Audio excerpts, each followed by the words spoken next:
Allah'ın el-Haliq, el-Bari, el-Musavvir degan ism sifatlari haqidagi tafsirlar. Bismillah, elhamdülillah, vessalatu vesselam ala Resulillah. Esselamu aleyküm ve rahmetullahi ve berekatuh. Tövende diktinlağa Ustaz Abduveli Qari rahimahullah'ın Kur'an ve sünnet nuru aslida Allah'ın güzel isim sıfatlarının kısqacha tafsiri dersliklerinden Allah'ın el-Haliq, el-Bari, el-Musavvir degan isim sıfatları haqidagi tafsirlarni o'qiymiz inshaalloh. Ba'da billahi mineşşeytanirracim. Allah'ın el-Haliq, el-Bari, el-Musavvir degan isim sıfatları haqidagi tafsirlar. Allah'ın el-Haliq degan sifati Qur'onda bir yerda tilga ilingan. Allah'ın el-Bari degan sifati Qur'onda 3 yerda tilga ilingan. Allah'ın el-Musavvir degan sifati Qur'onda bir yerda tilga ilingan.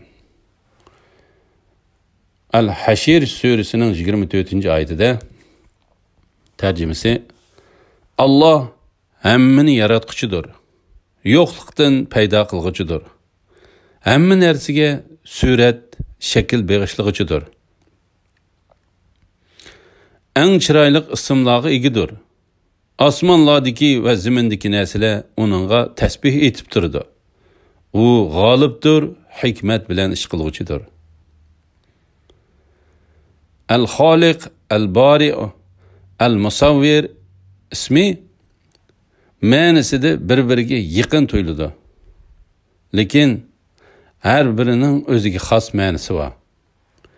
El-Haliq har bir narsani o'lchab yaratuvchi zotdir. El-Bari o'lchab qo'ygan narsani yo'qlikdan paydo qiluvchi zotdir. El-Musavvir o'lchab qo'ygan narsani yo'qlikdan paydo qilgandan keyin uningga zinnat va surat beg'ishlig'ichi zotdir.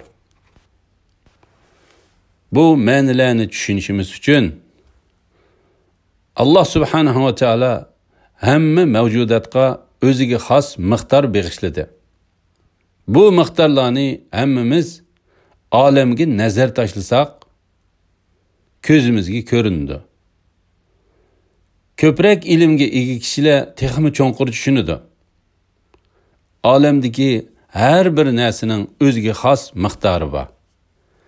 Olamdagi insonlarning o'ziga xos miqdori va har bir a'zosining ham o'ziga xos miqdori va o'lchami bor. Shuningga o'xshagan koinotdagi hamma narsaning ham o'ziga xos o'lchami bo'lib, uning ichidagi har bir sayyora, har bir mavjudot uning bir qismini tashkil qiladi. Mavjudotlarning hammasi bandalarning kuch-qudratiga hech aloqasi yo'q narsalarga bo'lindi. Masalan, yer, osmon, hayvon va inson o'zi va o'simliklarning vujudga kelishida hech qanday bandaning ishtiroki yo'q. Allah subhanahu va taolo yakki holatda buni miqdorlab o'lchigan va uni yo'qlikdan vujudga keltirgan va uningga biz ko'rib turgan surat va zinnatlarni beg'ishlagan. Ba'zi kishilar deydiki, bandalarning kuch-qudratiga aloqador, masalan, hunarvanchilik bilan qilingan narsalar va xalqlarni boshqarish qismida ularni boshqarishda qandoq miqdorlab, qandoq o'lchash va o'zi qilayotgan ibodatlarni qilish qilmaslikni Alloh subhanahu va taolo ixtiyorlik berdi. Qilgan kishilarga katta mukofotlarni va'da qildi. Shundaqla qilmagan kishilarga katta azoblarni va'da qildi va o'zi bilan hamda nafsi bilan bo'lgan kurash bandining o'ziga aloqador bo'lgan narsa bo'ldi. Mana bu narsalarni o'zi o'lchab, buni o'zi boqilish bandining o'ziga aloqador narsa bo'ldi. Mana bular bandalarning el-Haliq va el-Bari va al-musavvir sifatidan o'ziga olgan xulosasidir. Al-Xoliq sifatini o'rgangandan keyin olamdagi har bir narsani miqdori bilan yaratgan zot ustida fikr qilish kerak. İbadetide şu zatni sig'inayotganligini tasavvur qila olishi kerak. Ve hem de el-bari o şu yo'qlikdan bar qilgan zotga zo'qlanib intilish kerak. Shundaqla el-musavvir o'ziga munosib bo'ladigan ajoyib surat bilan yaratgan zotga zo'qlanib ibodat qilishi va ko'p fikr qilish kerak. Payg'ambar aleyhissalatu vesselam bir saat tefekkür bilen bo'lgan ibadet ko'p yillik tefekkürsiz qilgan ibadetin afzal dedi. Alemdeki her bir narsalarning suratlarini ko'rib, zo'qlanib, o'ziga bir ta'lim elish kerak. Payg'ambar aleyhissalatu vesselam tarbiyachinglarni sizlar yashayotgan davrda o'zlariga xos foydasi bor. Ana shu foydalardan o'zinglarga ko'rak qabul qilinglar.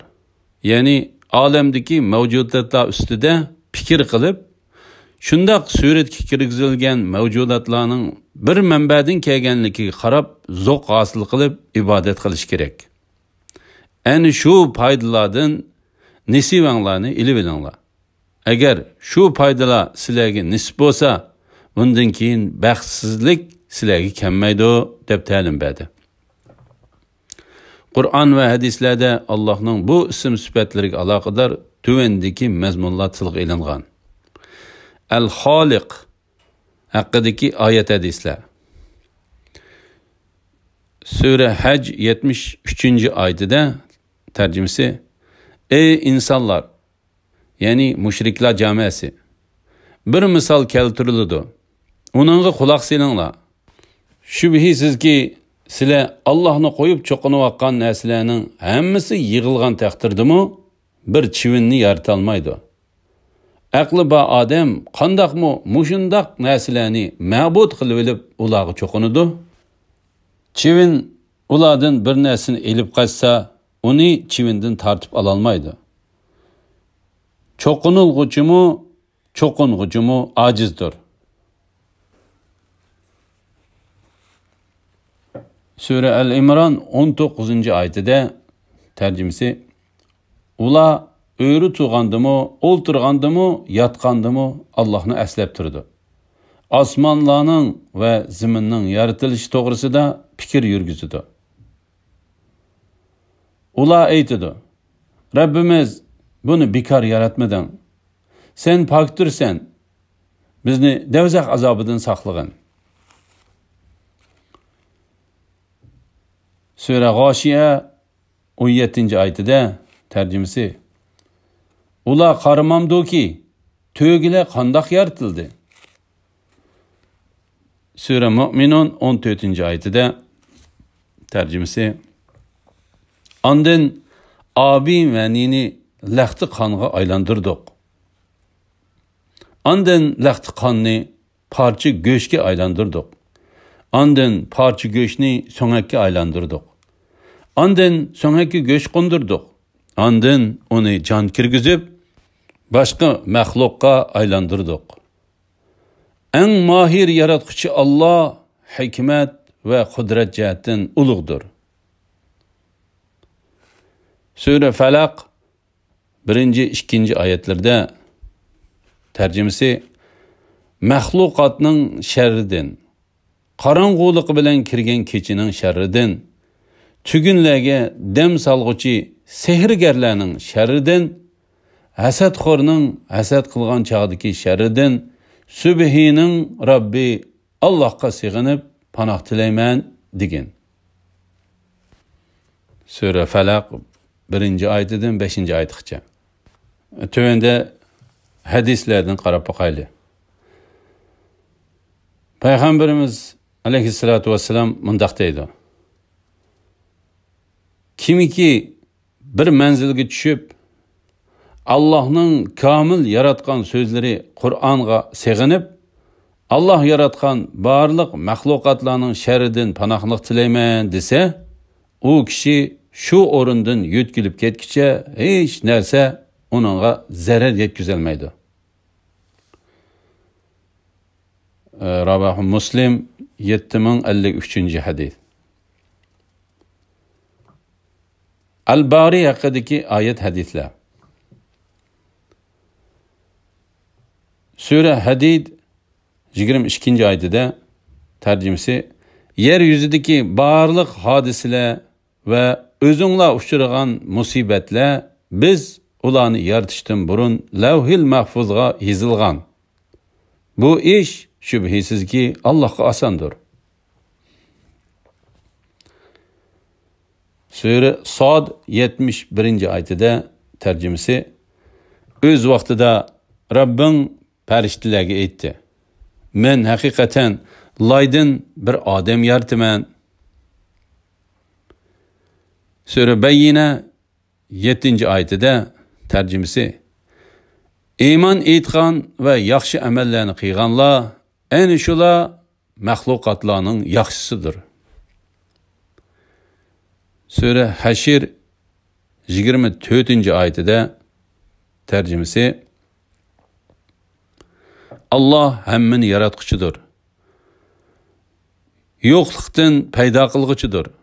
Hamma narsaga surat, shakl beg'ishlag'uchidir. Eng chiroyli ismlarga egidir.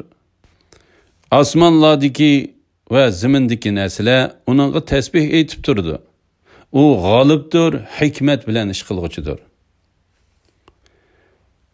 Sura Baqara 54. oyatida tarjimasi o'z vaqtida Musa o'z qavmiga: "Ey qavmim, sizlar Mo'zayni ma'bud qilib olib, haqiqatan o'zinglarga zulm qildinglar. Yaratquchinglarga tavba qilinglar. Mo'zayga cho'qinganlarni o'ltirsin" dedi. Mundaq qilish yaratquchinglarning dargohida sizlar uchun yaxshidir. Allah tavbanglarni qabul qildi.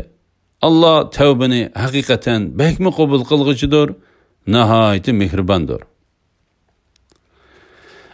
Al-Musavvir haqidagi oyat hadislar.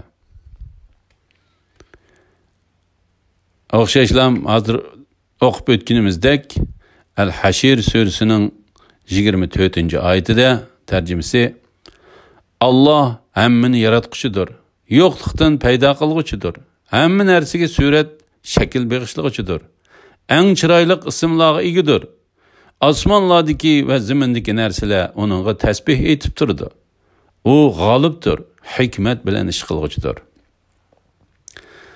Hadislardan Payg'ambar alayhissalatu vassalam mundaq deydi: Allah sizlarning badaninglar va suratinglarga qaramaydi, balki sizlarning qalbinglarga qaraydi, deb qalbiga ishorat qilgan.